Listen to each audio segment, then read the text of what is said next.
I knew something was wrong the second my horses stopped crowding the creek at sunrise. Animals notice trouble before people do, and out on my ranch in southeastern Wyoming, that creek was everything. Water for the cattle, water for the hay fields, water that had kept my family alive since my grandfather fought coyotes with a Winchester and slept in a truck bed during blizzards. So when I walked down there one July morning and saw nothing but a muddy little ribbon sliding over rocks, my stomach dropped so hard it honestly felt like somebody punched me in the chest. I remember standing there thinking, no way, no damn way this creek dried up overnight. Not in the middle of runoff season. Not unless somebody upstream was messing with it. And the crazy part is, I already knew exactly who it probably was. About 3 months earlier, this couple from Seattle had bought the old Granger property up above mine. Some tech money people named Ethan and Claire Mercer, late 30s maybe, real polished, real performative. The kind of people who wear spotless hiking boots and say words like rewilding and intentional living every 5 minutes like they invented nature itself. They showed up in matching electric SUVs, pulling trailers full of kayaks and patio furniture, immediately started posting drone footage online about their off-grid mountain sanctuary. Meanwhile, everybody local was placing bets on how long before they discovered winter exists out here. First time I met Ethan was by the fence line near the upper pasture, and right away I got that vibe. That soft fake smile people use when they're pretending to listen while mentally waiting for their turn to speak. I explained to him nice and simple. Look, that creek running through your property eventually feeds my lower fields. My family holds senior water rights dating back to 1951, which out west basically means if there's ever a shortage, my claim comes first. He nodded like he understood, even repeated it back to me. Got it, historical agricultural rights. Absolutely respect that. Man, that sentence aged like milk. Because 8 weeks later my water was disappearing and my cattle tanks were turning into mud bowls. I followed the creek uphill through the pines, climbed over a ridge, and there it was. This giant dirt and rock dam stretched across the channel like something built by a drunk county crew, at least 10 feet high, backing up an entire private pond that absolutely did not exist before those people moved in. I just stood there staring at it, hearing generators humming nearby, Adirondack chairs lined up next to the water, paddleboards stacked by the shore. These idiots had basically stolen an entire creek so they could cosplay Yellowstone for Instagram. And what really got under my skin wasn't even the dam itself, it was the arrogance of it. Nobody builds something like that by accident. Somebody had to rent equipment, move earth, reroute flow, ignore permits, ignore neighbors, ignore common sense. This wasn't ignorance. This was entitlement with landscaping. So I walked straight up to their cedar deck while Ethan was sipping coffee like a suburban king admiring his kingdom. I didn't yell at first, didn't need to. I just pointed downhill and said, "You block my water." He leaned back in his chair slow as hell and actually shrugged at me. Shrugged. Then he goes, "The creek still flows eventually. We're just retaining some of it temporarily while the pond stabilizes." Temporarily. I remember laughing one of those angry little laughs where your body's trying not to explode. I told him, "That's not how Western water law works. You don't get to hold water upstream because you think the view looks prettier." Claire came outside then, arms crossed, acting like I was some uneducated hillbilly ruining brunch. She goes, "We consulted with an environmental designer. This improves biodiversity." Improves biodiversity. Meanwhile, my cattle are drinking sludge 50 yards downstream. I told them both plain and simple, remove the dam now, or I'll involve the county water office. Ethan smirked at me, and I swear this next part is burned into my memory forever because it told me exactly who he was. He said, "People around here need to adapt to modern land stewardship." Adapt. That word hit me harder than any insult could have. Because people like him always think generations of ranchers are just dumb obstacles standing in the way of their enlightened Pinterest fantasy. He saw himself as the hero. That's the dangerous part. Not greed, self-righteousness. So I drove 40 miles into town to see Walter Briggs, the county water commissioner, a guy who'd spent 30 years settling water disputes between ranchers who carried grudges longer than marriages. Walter pulled the records, squinted at the screen, then looked up at me and said, "Son, your family's priority date predates almost everybody in that basin." Then he printed the flow reports and shook his head. If they impounded this creek without authorization, they're in deep trouble. And right there, Sitting in that cramped county office with old maps pinned to the walls and coffee stains on legal files, I realized this thing wasn't going to end with a polite conversation. It was going to become a war. Now let me pause the story for a second because this is where people from outside the Western US usually get confused. They hear my water and think I'm talking about ownership the same way you own a truck or a piece of land. That's not how this works out here. According to standard procedure, water rights in most Western states operate under what's called prior appropriation, basically first in time, first in line. Meaning if your family legally used that water first, especially for agriculture, your claim stays protected even if somebody richer shows up 50 years later wanting a scenic pond for paddleboarding and wine photos. From a legal perspective, Ethan made the classic newcomer mistake. He assumed owning land meant owning everything touching that land. But Western water law separates land ownership from water usage, and judges out here do not play around with that, because entire ranching communities depend on those rules staying predictable. Mess with a senior water holder during drought season, and you're not just causing inconvenience. You're threatening somebody's livelihood. But honestly, the legal side wasn't even the most interesting part to me. The psychology was. This is a psychological trap a lot of wealthy transplants fall into when they move rural. They romanticize the countryside without respecting the systems already keeping it alive. They arrive convinced they're improving things, and because their intentions feel morally superior in their own heads, they stop listening. Ethan genuinely believed he was restoring nature, even while starving downstream landowners of water. That kind of self-righteous thinking is dangerous because it makes compromise almost impossible. And the lesson here is, conflicts like this are rarely about the object itself, not the creek, not the pond, not even the money. It becomes about identity.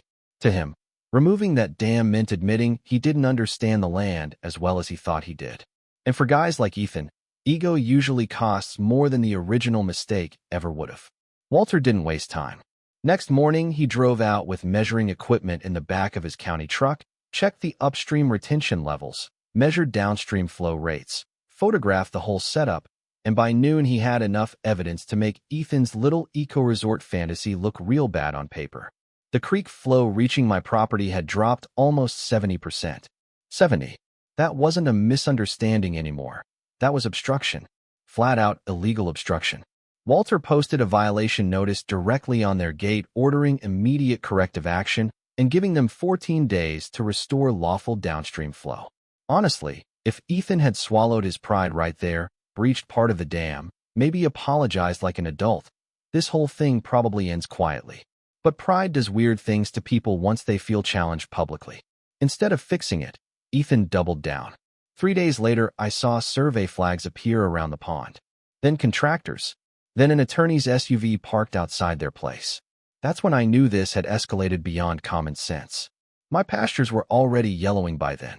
Cattle started clustering around empty troughs, bawling at night because the reserve tanks were running low. I had to start hauling water in with rented tanker trailers, which is about as fun as lighting money on fire. Meanwhile, Ethan and Claire were posting sunset photos beside their pond online with captions about sustainable living. Sustainable for who exactly? Certainly not for the rancher downstream, spending thousands trying to keep livestock alive.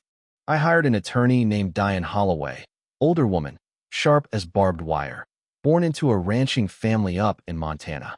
First thing she said after reviewing the documents was, "This isn't complicated. They're gambling that you'll run out of patience before they run out of money." Then she looked me dead in the eye and added, "Don't." Diane filed for emergency injunctive relief within 48 hours. Ethan's lawyers responded with this giant packet full of environmental buzzwords: habitat restoration, ecological retention, watershed enhancement. All these polished terms trying to make an illegal dam sound like a humanitarian project. It almost wouldn't oppose. Been funny if my fields weren't dying in real time. And here's the thing people don't realize about courtrooms in rural counties. Judges out there usually understand exactly what water means. This wasn't Manhattan corporate litigation where everything exists in spreadsheets. This was survival. Judge Naomi Keller had grown up on a cattle operation herself. Everybody knew that. She'd probably irrigated fields before Ethan ever learned what artisan coffee was. The hearing happened 10 days later in this plain little courthouse with squeaky wood floors and ancient ceiling fans spinning overhead. Ethan walked in wearing one of those expensive outdoor brand jackets people buy to look rugged. Claire carried a leather notebook and kept whispering to their attorney like they were attending a TED Talk instead of a legal proceeding. Diane didn't waste time performing. She laid out the records, flow measurements, priority dates, photographs, emergency hauling receipts, simple, brutal facts. Then Walter testified. And man, watching him explain Western water law to Ethan's legal team was like watching a retired mechanic explain engines to a guy who just bought his first sports car. Calm, patient, absolutely devastating. Ethan's attorney tried arguing beneficial environmental use, tried claiming temporary retention improved drought resilience for the ecosystem. Judge Keller stopped him halfway through and asked one question. Did your clients obtain authorization to impound a regulated water source affecting a senior downstream holder? Silence. Long silence. That silence told the whole story. The ruling came fast. Faster than Ethan expected. Judge Keller leaned forward and said, the plaintiffs possess verified senior appropriative rights dating to 1951. Defendants' actions materially impaired lawful downstream access. The dam must be breached and creek flow restored within 21 days. Then came the part that changed everything. Failure to comply authorizes plaintiffs to perform corrective restoration at defendant's expense. You could actually feel the air change in the courtroom after that sentence. Ethan's confidence cracked for the first time. Claire looked pale. Me? I just sat there breathing slow because I knew the law had finally caught up with reality. But somehow, unbelievably, those people still didn't comply.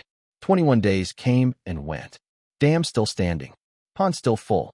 By then my patience was dead and buried. Day 22, I woke up before sunrise, drank half a cup of burnt coffee, and called a guy named Curtis Hale.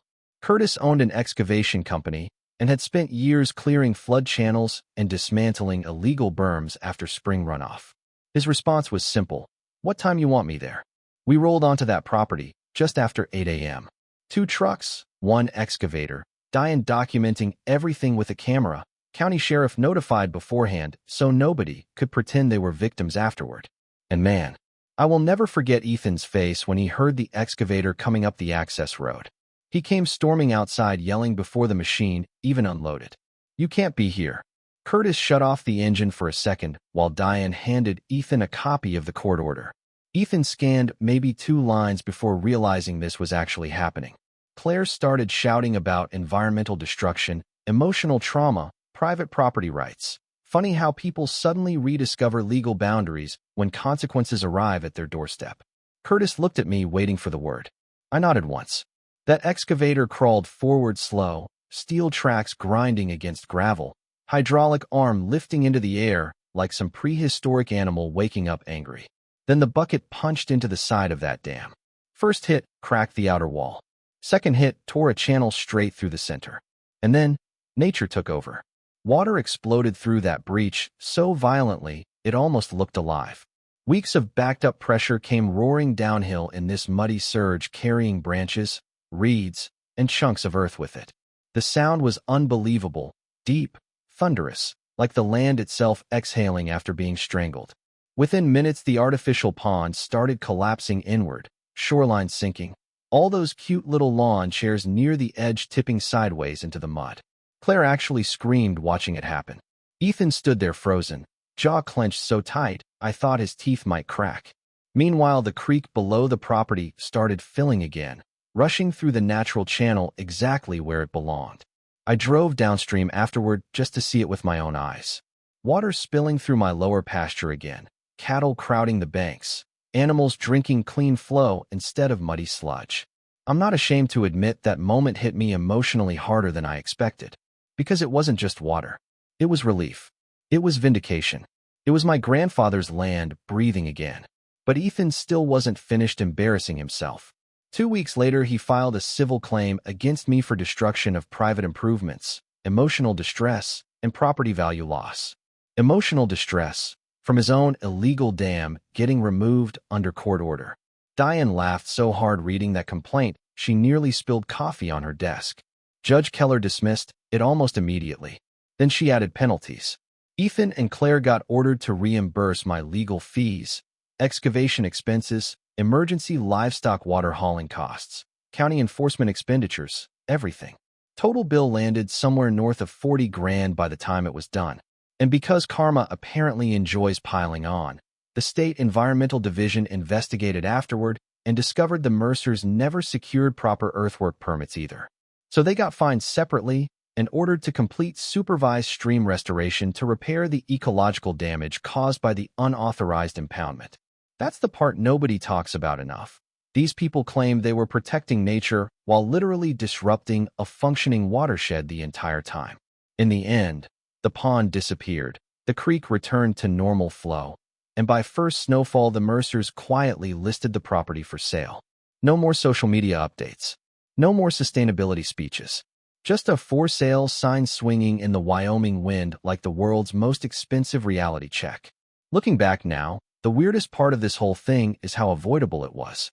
Seriously, Ethan and Claire probably could have built a smaller legal pond, worked with downstream flow requirements, coordinated with the county, maybe even made friends with half the valley if they'd approached people with a little humility instead of acting like they were arriving to upgrade civilization. But that's usually how these rural conflicts spiral out of control. Nobody thinks they're the villain. Ethan genuinely believed he was the smartest guy in the room. He thought money, consultants, and confidence automatically outweighed generations of local knowledge. And honestly, you see that mindset everywhere now, not just with land disputes. People move into communities they don't understand, dismiss the systems already there, then act shocked when those systems push back hard. The lesson here is, laws around land and water aren't random bureaucratic nonsense people invented for fun. Out west especially, those rules were written through decades of droughts, bankruptcies, failed harvests, and ugly fights between neighbors who depended on the same limited resources to survive. Water law exists because without structure, the loudest or richest person would simply take everything upstream and leave everybody else dry. From a legal perspective, the court didn't side with me emotionally. It enforced priority rights exactly the way the system was designed to function. And honestly, that consistency matters whether you're a rancher, a homeowner, or somebody living under HOA rules in suburbia. Once people start selectively ignoring agreements because they personally disagree with them, trust inside a community collapses fast. But psychologically, I think the bigger takeaway is about ego. This is a psychological trap people fall into constantly, especially successful people who are used to controlling environments through money or status. The second Ethan tied his identity to that pond, admitting he was wrong became emotionally impossible. Every warning felt like a personal attack instead of useful information. So instead of backing down early and losing a little pride, he escalated until he lost money, reputation, and eventually the property itself. And if there's one thing ranch life teaches you real quick, it's this. Nature does not care about your branding. The land doesn't bend because somebody made a mood board on Pinterest. Water flows where gravity takes it. Law follows history. And eventually reality catches up with anybody trying to overpower both. I still drive past that property sometimes. The creek cuts through it naturally now, same way it did decades before Ethan arrived. The fancy chairs are gone, the pond is gone, and honestly, the valley feels quieter again. But every once in a while I think about how different things could have been if that first conversation at the fence line had gone another direction. Because out here, neighbors matter more than fences ever will. Anyway, I'm curious what you guys think. If somebody bought land upstream from you and started changing shared resources without permission, would you try to settle it peacefully longer than I did? Or would you have brought in the excavator sooner?